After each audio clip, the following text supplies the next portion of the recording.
Zohidda nima bo'lgan? Zohidda avariya bo'lganda sotrasение bo'lgan. Sotrasение bo'lgani hisobiga musheli spastika bo'lib qolgan.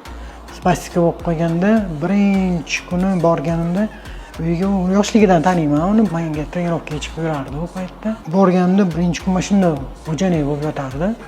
O'sha uydan boshlab bir hafta 10 kun uyda massaj, lecheniya fizkulturalarni cho'zib, keyin o'sha markazimizga olib kelib, markazimizda ishlay boshlaganmiz. Unda hali traxeostomasi bor edi tomog'ida. Yo'talganda iving chiqardi. Traxeostomasi bilan birga ishlaganmiz. Bizning ustozimiz, nevropatolog, ukrainalik vrachimiz aytgan, "Sen yuragingga qoyilman, traxeostoma bilan ishlaganiga qoyilman" deb aytganlar. O'shanda sekin oyoqqa turib, keyin biz u traxeostomasini yechish uchun ma'lum bir vaqt kelmadi, bir 3 oycha. Keyin traxeostomani yechgandan keyin yana qaytib keldi. Qaytib kelgandan keyin zo'r ishladi u yerda. Ancha oyoqqa turib yurishni boshladi. O'shanda yaxshi bo'lib ketdi.